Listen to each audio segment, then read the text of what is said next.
शिल प्रभुपाद की जय। गुरु गौरांग की जय। श्रीमद् भागवतम पहला स्कंद अध्याय 9। इस अध्याय का शीर्षक है भगवान कृष्ण की उपस्थिति में भीष्म देव का देह त्याग। श्लोक क्रमांक पहला। सुतवाच इति भीत प्रजाद्रोहात् सर्वधर्म विवत्सया ततो विनशनं प्रागाद यत्र देवव्रतो अपतत्। अनुवाद सूत गोस्वामी ने कहा, कुरुक्षेत्र के युद्ध स्थल में इतने सारे लोगों का वध करने के कारण घबराए हुए महाराज युधिष्ठिर उस स्थल पर गए जहां नरसंहार हुआ था। वहां पर भीष्मदेव मरणासन होकर शरशैया पर लेटे थे। तो ये 9वां अध्याय प्रारंभ हो रहा है। इस प्रथम श्लोक में सूत गोस्वामी शौनक आदि ऋषियों को कह रहे हैं कि जब कुरुक्षेत्र के युद्ध स्थल में इतने सारे लोगों ने अपनी जान गंवा दी, तो उससे घबराकर महाराज युधिष्ठिर उस स्थान पर गए जहां पर वह युद्ध हुआ था। और वहां पर उन्होंने क्या देखा? भीष्मदेव मरणासन होकर शरशैया पर लेटे थे। तात्पर्य में प्रभुपाद जी लिख रहे हैं, इस 9वें अध्याय में भगवान श्री कृष्ण की इच्छा थी भीष्मदेव तथा राजा युधिष्ठिर को वृत्ति विषयक कर्तव्यों के संबंध में उपदेश देना। भीष्मदेव इस भौतिक संसार से प्रयाण करते समय भगवान से अंतिम प्रार्थना भी करेंगे और इस प्रकार भावी भौतिक कार्यों के बंधन से मुक्त हो जाएंगे। भीष्मदेव को वरदान प्राप्त था इच्छा अनुसार देह त्याग करने का, और वह अपनी इच्छा से ही इस तरह शरशैया पर लेटे थे। शर मतलब तीर और शैया मतलब लेटना, जो तीरों की शैया पर लेटा था। इस महान योद्धा का इस प्रकार से निधन समस्त समकालीन श्रेष्ठ पुरुषों को आकृष्ट करने वाला था। इसलिए हम आगे आने वाले श्लोकों में श्रवण करेंगे कि ब्रह्मांड से बड़े बड़े ऋषि मुनि उनके देह त्याग को देखने के लिए वहां पर उपस्थित हुए कि किस प्रकार से भीष्म पितामह ने अपना देह त्याग किया। श्लोक क्रमांक 2। तदा ते भ्रातरः सर्वे सदैश्वे स्वर्णभूषिते अनवगच्छन् रथैर्विप्रा व्यासधौम्यादयस्तथा। अनुवाद, उस समय उनके सारे भाई स्वर्णाभूषणों से सजे हुए उच्च कोटि के घोड़ों द्वारा खींचे जाने वाले सुंदर रथों पर उनके पीछे पीछे चल रहे थे।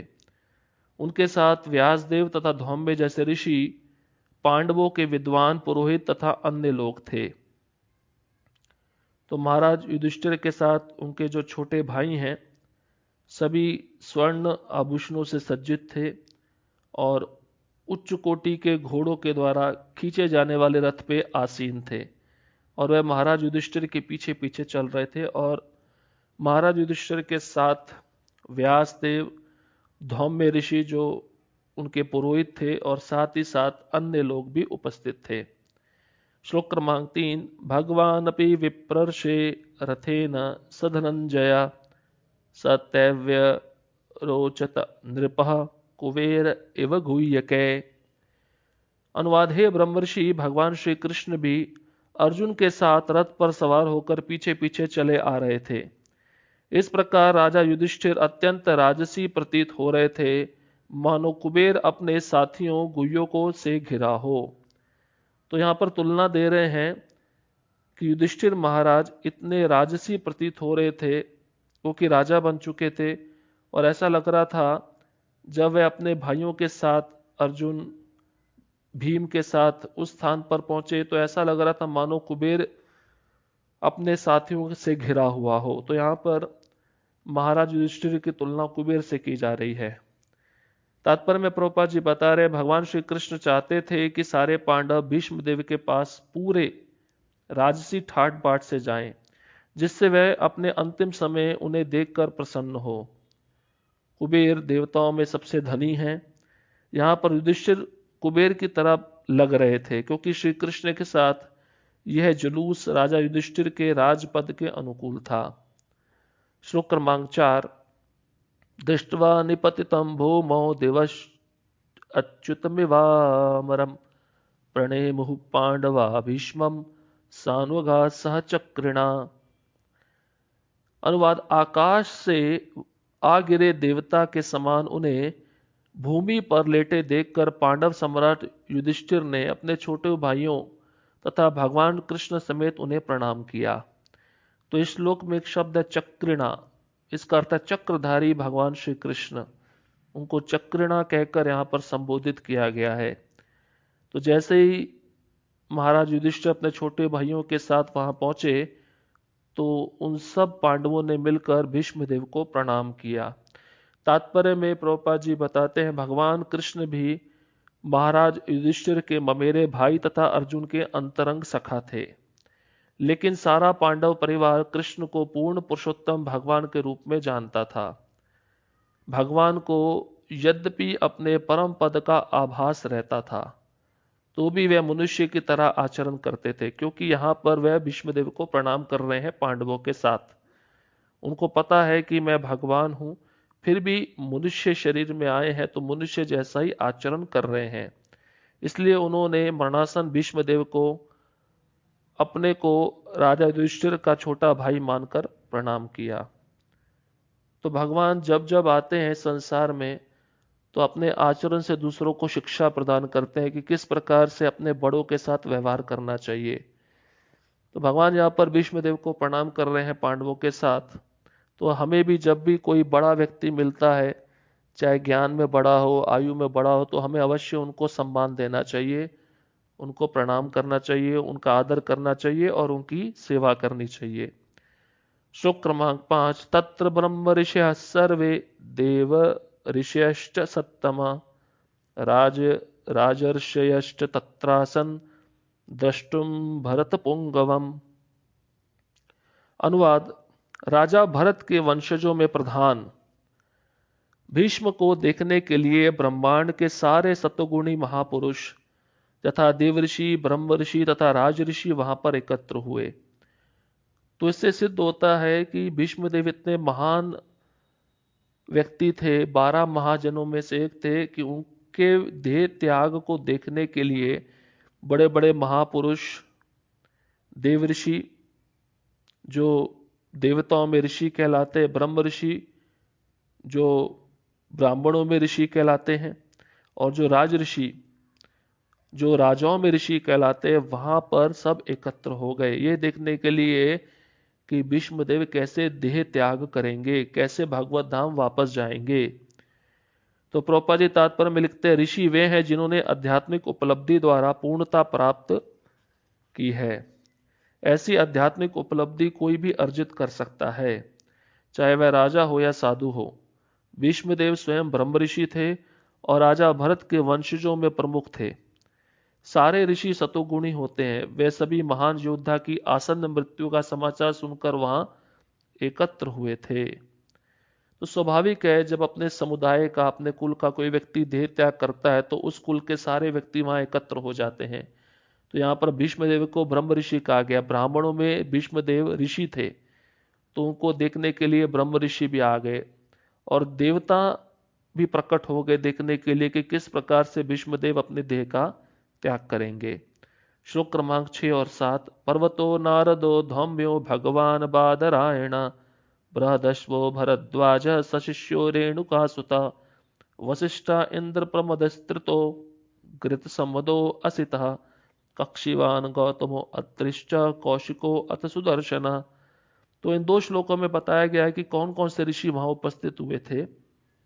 अनुवाद: पर्वत मुनि नारद, धौम्य ईश्वर के अवतार व्यास, बृहदश्व भरद्वाज, परशुराम तथा उनके शिष्य वशिष्ठ, इंद्रप्रमद, त्रिथ, घृतसम्मद, असित, कक्षीवान, गौतम, अत्रि, कौशिक तथा सुदर्शन जैसे सारे ऋषि वहां उपस्थित थे। तो प्रभुपाद जी तात्पर्य में इन सब ऋषियों के बारे में थोड़ा थोड़ा वर्णन किए हैं। जैसे पर्वत मुनि जो थे वे सबसे श्रेष्ठ मुनि माने जाते हैं। वे नारद मुनि के बहुत ही करीबी मित्र हैं और उनके संग में रहते हैं। पर्वत मुनि अंतरिक्ष में यात्रा भी करते हैं, जो किसी भौतिक यान की सहायता के बिना वायु में यात्रा करने में समर्थ हैं। पर्वत मुनि भी नारद के समान ही देवऋषि अर्थात देवताओं में महान ऋषि हैं। वे देवताओं की सभा में भी जाते हैं। और पर्वत मुनि और नारद मुनि को गंधर्व भी कहा जाता है, क्योंकि वह भगवान की महिमा का गायन करते हुए आकाश में विचरण करते हैं। और आकाश में विचरण करने के कारण पर्वत मुनि और नारद मुनि ने द्रौपदी का स्वयंवर आकाश से ही देखा था। नारद मुनि की भांति पर्वत मुनि भी स्वर्ग में राजा इंद्र के दरबार में जाया करते हैं। नारद मुनि के विषय में प्रभुपाद जी लिख रहे हैं कि भागवत में तो नारद मुनि का उल्लेख बहुत जगह पे हुआ है। अपने पूर्व जन्म में वे एक दासी के पुत्र थे, लेकिन शुद्ध भक्तों की संगति से उनमें भक्ति जागृत हो गई और अगले जन्म में वे अद्वितीय सिद्ध पुरुष नारद बन गए। महाभारत में भी नारद मुनि का उल्लेख कई स्थानों पर हुआ है। वे प्रमुख देवताओं में ऋषि हैं, इसलिए उनको देवऋषि कहा जाता है। वे ब्रह्मा जी के पुत्र तथा शिष्य हैं और उन्हीं से ब्रह्मा के आगे की शिष्य परंपरा चलती है। और प्रहलाद महाराज, ध्रुव महाराज तथा अनेक विख्यात भगवत भक्तों ने नारद मुनि से दीक्षा प्राप्त किया। और इन्हीं नारद मुनि ने व्यास देव को श्रीमद् भागवतम रचने की प्रेरणा प्रदान की। व्यास देव से ही मध्वाचार्य को दीक्षा मिली और इस प्रकार मध्व संप्रदाय, जिसमें गौड़ीय संप्रदाय भी सम्मिलित है, सारे ब्रह्मांड में फैल गया।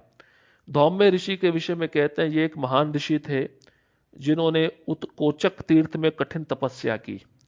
और ये पांडवों के पुरोहित थे और उन्होंने पांडवों के अनेक संस्कारों में पुरोहिताई की और द्रौपदी की सगाई के समय उन्होंने हर एक पांडव का संस्कार कराया।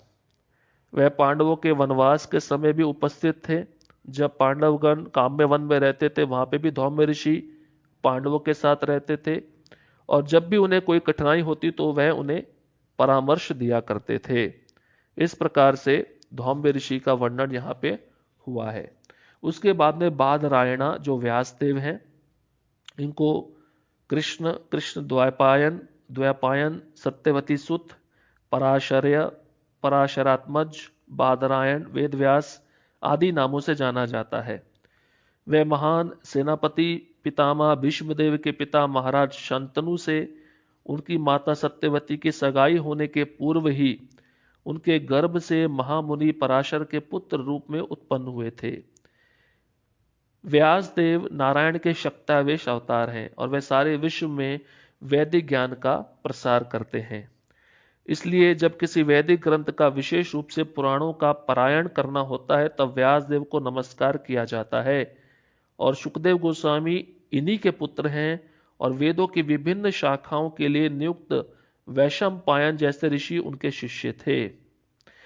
तो व्यासदेव जी ने ब्रह्म सूत्र, वेदांत सूत्र, बादरायण सूत्र का संकलन किया है। अपनी कठिन तपस्या के कारण वे ऋषियों में सर्वाधिक सम्मानित रचनाकार हैं। अभी बृहदश्व के बारे में बताते हैं। ये एक प्राचीन मुनि थे जो महाराज युधिष्ठिर से यदा कदा मिला करते थे। सर्वप्रथम वे महाराज युधिष्ठिर से काम्य वन में मिले थे और इन्होंने ही महाराज युधिष्ठिर को महाराज नल की कथा सुनाई थी। और इस प्रकार से बृहदश्व मुनि का यहाँ पर वर्णन हुआ है। भरद्वाज मुनि के विषय में कहा गया ये सप्तऋषियों में से एक हैं और अर्जुन के जन्मोत्सव के समय उपस्थित थे। इस शक्तिशाली ऋषि ने कभी गंगा के तट पर कठिन तपस्या की थी और इनका आश्रम आज भी प्रयाग धाम में विख्यात है। ऐसा कहा जाता है कि जब ये ऋषि गंगा में स्नान कर रहे थे तो स्वर्ग की एक सुंदर अप्सरा धृतची से इनकी भेंट हुई। इस कारण से उनका वीर्य स्खलित हुआ, जिससे एक मिट्टी के बर्तन में सुरक्षित रख दिया गया, जिससे द्रोण उत्पन्न हुए और इस तरह द्रोणाचार्य भरद्वाज मुनि के पुत्र थे। परशुराम या रेणुकासुत क्यों कहा जाता है? क्योंकि इनकी मां का नाम रेणुका था। ये भी भीष्म पितामह के अंतिम समय में वहां पर उपस्थित हुए। ये महर्षि जमदग्नि तथा श्रीमती रेणुका के पुत्र हैं और इनको रेणुकासुत भी कहा जाता है। वह ईश्वर के शक्तिशाली अवतारों में से एक है और इन्होंने क्षत्रिय वंश का 21 बार संहार किया था। उन्होंने क्षत्रियों के रक्त से अपने पूर्वजों की आत्माओं को प्रसन्न किया और बाद में परशुराम जी महेंद्र पर्वत पर घोर तपस्या करने चले गए। उन्होंने संपूर्ण पृथ्वी को क्षत्रियों से छीन कर उसे कश्यप मुनि को दान में दे दिया। परशुराम ने द्रोणाचार्य को धनुर्वेद की शिक्षा प्रदान की क्योंकि वे ब्राह्मण थे। परशुराम की आयु इतनी अधिक थी कि वे विभिन्न युगों में राम तथा कृष्ण दोनों से मिले थे। उन्होंने राम से भी युद्ध किया था, लेकिन कृष्ण को उन्होंने भगवान के रूप में स्वीकार किया था। उन्होंने जब अर्जुन को कृष्ण के साथ देखा तो उसकी प्रशंसा भी की थी। वशिष्ठ के बारे में बताते ये ब्राह्मणों में सबसे विख्यात ऋषि थे और ब्रह्म ऋषि वशिष्ठ देव कहलाते थे। वे रामायण तथा महाभारत दोनों ही कालों के विख्यात व्यक्तित्व थे। उन्होंने भगवान श्री राम का राज तिलक संपन्न कराया था और वे कुरुक्षेत्र के युद्ध में भी उपस्थित थे। वे समस्त उच्च लोकों तथा अधोलोकों में जा सकते थे और उनका नाम हिरण्यकशिपु के इतिहास के साथ भी जुड़ा हुआ है। विश्वामित्र तथा उनके बीच बहुत तनाव उत्पन्न हुआ क्योंकि विश्वामित्र उनकी कामधेनु गायें लेना चाहते थे। जब वशिष्ठ मुनि ने अपनी कामधेनु देने से इनकार कर दिया तो विश्वामित्र ने इनके 100 पुत्रों को मार डाला। एक पूर्ण ब्राह्मण होने के नाते वह विश्वामित्र के सारे व्यंग्य सहते रहे। एक बार तो विश्वामित्र के प्रताड़नों से ऊबकर उन्होंने आत्महत्या भी करनी चाहिए, किंतु उनके वे ऐसा कर नहीं पाए। वे पर्वत से कूदे, किंतु वे जिन पत्थरों पर गिरे वे रुई के ढेर बन गए और वे बच गए। समुद्र में भी कूदे, किंतु लहरों ने उन्हें पुनः किनारे पर ला दिया। वे नदी में भी कूदे, लेकिन नदी ने उन्हें पुनः किनारे पर ला दिया। इस प्रकार उनके आत्महत्या के सारे प्रयास विफल रहे। वे सप्त ऋषियों में से एक हैं और वे ये सुप्रसिद्ध नक्षत्र अरुंधति के पति हैं। तो ये भी भीष्म पितामह के अंतिम समय पर उपस्थित हुए हैं। इंद्र प्रमद के बारे में बताया गया है, ये एक अन्य विख्यात ऋषि हैं। इसके बाद में त्रित का वर्णन आता है। त्रित वे प्रजापति गौतम के 3 पुत्रों में से एक हैं। पुत्रों में वे तीसरे थे और उनके अन्य भाइयों के नाम एकत और द्वित थे। ये सभी भाई महान ऋषि थे और धर्म के चुस्त पालक थे और कठोर तपस्या के बल पर वे ब्रह्मलोक को प्राप्त हुए थे। गृत सम्मद ऋषि के बारे में बताया गया, स्वर्ग के एक ऋषि थे। वे स्वर्ग के राजा इंद्र के घनिष्ठ मित्र थे और बृहस्पति के समान ही महान थे। महाराज युधिष्ठिर के दरबार में उनका आना जाना रहता था और उस स्थान पर भी वह गए जहां भीष्मदेव ने अपनी अंतिम श्वास ली। असित, इनका वर्णन स्वयं भगवान कृष्ण गीता में किए हैं।